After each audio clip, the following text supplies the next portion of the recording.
Hello 7th class. Today we are going to continue our chapter 2nd, the new kings and kingdoms.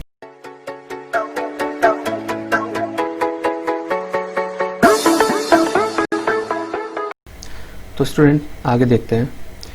First यहाँ पे आपकी activity दी हुई है, तो activity आप लोग करो तो आप पे डिपेंड है, बाकी ये ऑप्शनल है, इज़ अ नॉट मस्ट। ठीक है, फिर मैं बता देता हूँ इसमें आपको करना क्या है। Recall the position of Magadh during the ancient time and the compare it with Kannauj on the map of India. Mark the Kannauj and 3 major kingdoms.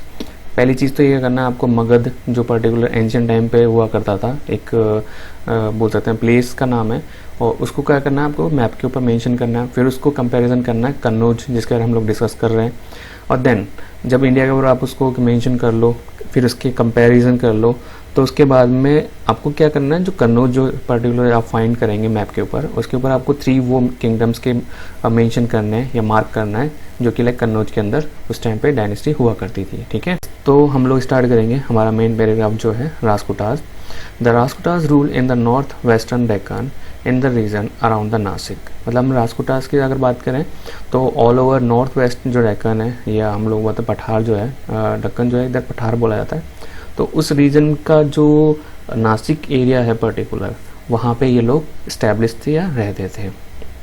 आगे हम लोग देखें तो इसमें नेक्स्ट जो बात की गई है जिसके बारे में, वो है Malkhed a beautiful and the prosperous cities was their capital. तो राजपूतास का जो कैपिटल थी वो क्या नाम था, मालखेड़। और इसके बिहाफ पे हम लोग बात करें तो ये काफ़ी ब्यूटीफुल, काफ़ी सुंदर और प्रॉस्परस, मतलब काफ़ी ज़्यादा समृद्धि या काफ़ी ज़्यादा डेवलप सिटी या शहर था, और इसी कारण ये उसी का कैपिटल भी था। They were at war with the Pallavas and the Chalukyas in the peninsula. मतलब इसमें क्या बोला गया है कि दे किसके लिए बोला गया, यहाँ पे राजपूतास के लिए बोला गया। तो मतलब इन्होंने बैटल लड़ी थी या लड़ाई लड़ी थी किसके अगेंस्ट, पल्लवास और चालुक्यास, ये भी डायनेस्टीज हैं, तो इनके अगेंस्ट इन्होंने लड़ाई लड़ी थी कहाँ पे, पेनिसुला में।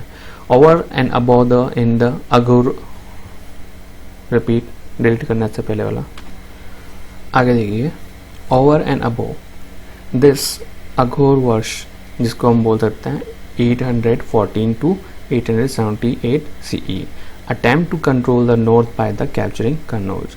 मतलब हम ये दे रखा है यहाँ पे अघोर वर्ष, जो कि लाइक तब से लेकर मतलब लाइक 814 से लेके 878 तक, जो लाइक इन्होंने अटेम्प्ट किया है, बोल सकते हैं कोशिश करी, किसकी, कंट्रोल द नॉर्थ को कंट्रोल करने की, और किसके through, bye capturing the Kannauj, मतलब कन्नौज को कैप्चर करके या उसको अपने कंट्रोल में लेके। ठीक है, मतलब कहने का मीन्स ये होगा, राजपूतास ने जो इन्होंने अपना स्ट्रगल स्टार्ट कर दिया था कन्नौज को अपने कंट्रोल में लेना, वो और अप्रोक्स हम लोग लेके 814 से लेके 878 के बीच की बात है। ठीक है, फिर देखते हैं हम लोग नेक्स्ट पैराग्राफ।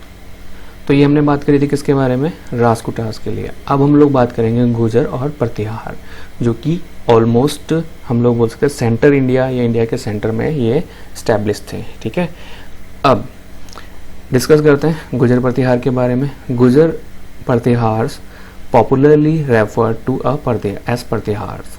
मतलब गुर्जर और प्रतिहार को अगर हम लोग बोलें तो इनको जिस नाम से फेमस थे या पर्टिकुलर जिस बेसिस पे ये फेमस थे, तो इनको क्या बोला जाता था, प्रतिहार्स बोला जाता था। Rule in the part of the southern Rajasthan and the Gujarat. और अगर इनका बोले कौन से रीजन में इन्होंने राज किया था या इनकी डायनेस्टी स्टैब्लिश थी, तो हमारे साउथ राजस्थान और गुजरात जो एरिया है, जो हम लोग सामने देख भी रहे हैं। ठीक, they rose into the eminence after the defeating the Mlechchhas और the Arab who had the conquered and the occupied Sindh. तो मतलब आगे क्या बोला गया किसके बारे में, गुर्जर प्रतिहार के बारे में, कि ये लोग कब अपने आप को रोज कर पाए, या बोल सकते हैं कब इनका उदय हुआ, ये या डेवलपमेंट कब हो पाया इनका, जब इन लोगों ने मलचेस जो थे, ठीक है, मतलब हम लोग मलचेस के अगर बात करें, अरेबिक जो लोग थे, अरब के जो लोग थे, जब उनको हरा दिया, और हरा के उनके जो रीजन था जिसको बोल सकते हैं सिंध पर्टिकुलर, ठीक है, उस सिंध पे जब कब्जा कर लिया, तब इनका क्या बोल सकते हैं, लाइक कि ये राइज हुए, या बोल सकते हैं इनका उदय हुआ। उदय से मतलब लाइक कि ये लोग अस्तित्व में आए। ठीक है, मतलब अपीयर हुए, क्योंकि पहले भी थे ये लोग, लेकिन पर्टिकुलर इन्होंने क्या किया, सिंध जो रीजन था उस पर अपना कब्जा करके या उस पर ऑक्यूपाई करके इन लोगों ने अपने आप को स्टैब्लिश किया एज अ डायनेस्टी के रूप में। ठीक है, फिर देखते हैं आगे। आफ्टर डिफीटिंग द अरब, जिसको हम बोल सकते हैं मलेचास, द प्रतिहार्स मूव्ड ईस्ट वॉर्ड, मतलब जब उन लोगों ने क्या किया, अरब को या अरबियन जो थे उनको हरा दिया, तो उनको हराने के बाद में ये प्रतिहार कहाँ चल दिए, ईस्ट वॉर्ड, मतलब ईस्ट की तरफ चल दिए, मतलब वहाँ की तरफ ये इन्होंने क्या कर दिया, मार्च कर दिया। ठीक है, फिर इसके आगे देखते हैं क्या हुआ। Then Raja Bhoj was then most powerful ruler. His kingdom extended from Kashmir in the north to river Narmada, जिसको हम लोग नर्मदा भी बोलते हैं, इन साउथ। मतलब राजा भोज जो था उस टाइम पे काफ़ी पावरफुल रूलर या ताकतवर जो बोल सकते हैं शासक हुआ उस टाइम पे। और उसका जो कश्मीर से लेके मतलब नॉर्थ में कश्मीर, और वहीं पे हम लोग चले जाएं दूसरी तरफ रिवर जो नर्मदा साउथ जो है वहाँ तक फैला हुआ था।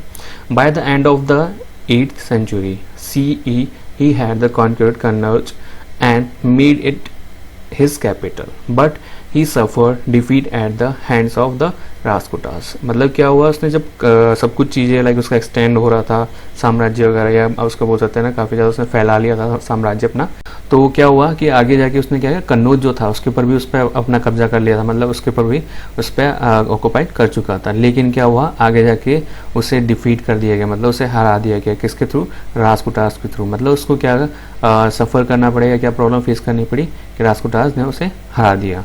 ठीक है, तो मतलब आगे देखने को क्या देखेंगे हम लोग, या आगे बात करते हैं राजा भोज के लिए। Raja Bhoj maintain trade relation with the Arabia and the Central Asia. The Pratihars maintained the comparatively peace in their kingdom. ठीक है, मतलब राजा भोज जो थे उस टाइम पे जो उन्होंने व्यापार जो जिनके साथ रिलेशन या संबंध बना रखे थे, व्यापारिक संबंध बोल सकते हैं इसके लिए, तो वो व्यापारिक संबंध या ट्रेड रिलेशन जो थे अरेबिया और जो सेंट्रल एशिया था उससे बनाए हुए थे। तो इसी के बेसिस पे प्रतिहारों ने भी क्या किया, उस चीज़ को काफ़ी ज़्यादा मेंटेन किया। प्रतिहारों ने भी क्या किया, उस रिलेशन को बनाए रखा या संबंध को बनाए रखा, और उनके किंगडम जो उनके जो साम्राज्य था, मतलब उनका जो जिसके ऊपर उन्होंने कब्जा किया था वहाँ पे शांति बनाई। They patronise art and literature, build magnificent temples and other building in Kannauj. मतलब दे किसके लिए आया है यहाँ पे, प्रतिहार के लिए आया है कि वो काफ़ी ज़्यादा पैटर्न, मतलब जिसको बोल सकते हैं भक्त थे, देशभक्त जिसको बोल सकते हैं। अब वो देशभक्त बोलें या भक्त बोलें या बोल सकते हैं काफ़ी ज़्यादा जिसके लिए उनको जाना गया था, पॉपुलर थे। तो वो कौन कौन सी चीज़ें थी, पहली चीज़ तो आर्ट, कला वगैरह, लिटरेचर्स।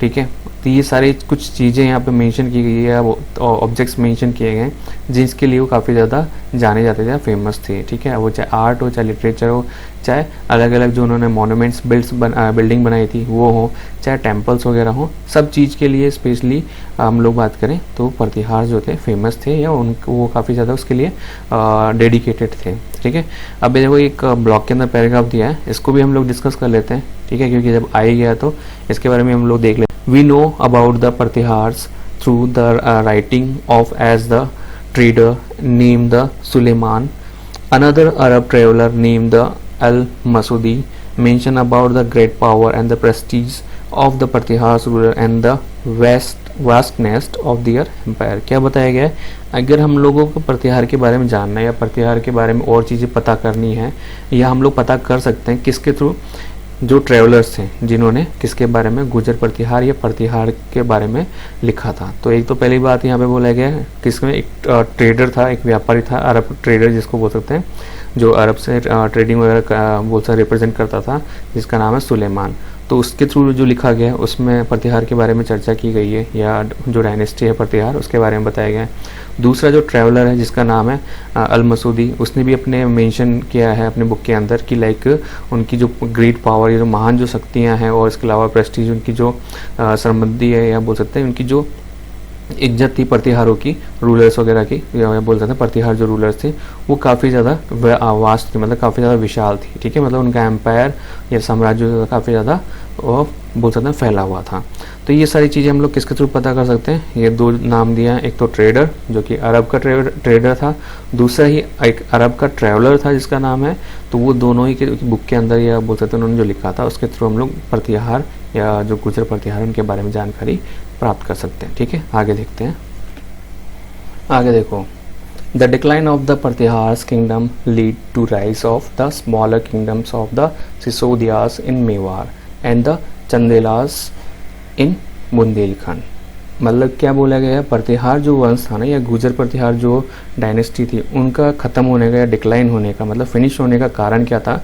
छोटे छोटे किंगडम्स या छोटे छोटे साम्राज्यों का बनना या फॉर्म होना, या बोले सीधे सीधे राइज होना। अब कौन कौन से यहाँ पे किंगडम्स का बोला गया, या सीधे बोले कि लाइक डायनेस्टीज़ की बात हुई है, सिसोदिया डायनेस्टी हो गई, या सिसोदिया जो वंश था उसका, जो कि मेवाड़ में पर्टिकुलर राइज हुए।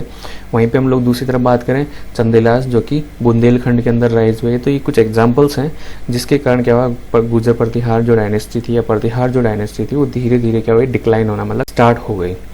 अब आता है हम लोग पालास के बारे में पढ़ेंगे। लाइक पालास कौन थे, क्योंकि हम लोग डिस्कस करेंगे 3 डायनेस्टीज़ के बारे में, जो कन्नौज जो रीजन था उसमें एस्टेब्लिश थी, या बोल सकते हैं उनका कंट्रोल था। ठीक है, तो ये जो पालास जो हैं ये भी इसी से रिलेटेड है, हमारे कन्नौज डायनेस्टी या कन्नौज जो लोकेशन है उसी से रिलेटेड है। लेकिन पालास के बारे में हम लोग पढ़ेंगे हमारे नेक्स्ट वीडियो में, जो कि पालास जो एक पावरफुल रूलर्स के रूप में थे, लेकिन ऑल ओवर इन तीनों के बीच में लड़ाई होने के कारण क्या हुआ कि लाइक जो इनका गोल था, या इनका जो इन्होंने अपना लक्ष्य जो बनाया था, वो सारा क्या हो गया, ख़त्म हो गया, या किसी और ने इसका प्रॉफिट उठाया। ठीक है, ये हम लोग नेक्स्ट वीडियो में टॉकिंग करेंगे इसके बारे में, या इसके डिस्कस करेंगे नेक्स्ट वाले वीडियो में। Student please like, share and subscribe my channel. और आपको अच्छा लगा है तो आप कमेंट में बता सकते हैं कि चैनल कमेंट में बता सकते हैं कैसा आपको लगा इसके बारे में, वीडियो के बारे में। और कुछ अगर लग रहा है कि आपको कुछ कमी है, कमी से मतलब आपको लग रहा है समझ में नहीं आ रहा, या फिर वॉइस प्रॉब्लम है, एनीथिंग एल्स वॉट एवर, जैसा भी आपको लग रहा है कि कुछ भी कमी है, तो आप क्या कर सकते हो, कमेंट बॉक्स में बता सकते हैं। और वैसे आपको पता ही है जो मेरा व्हाट्सअप नंबर है, तो उस पर आप क्या कर सकते हैं, टेक्स्ट करके बता सकते हैं। ठीक है, थैंक यू स्टूडेंट्स।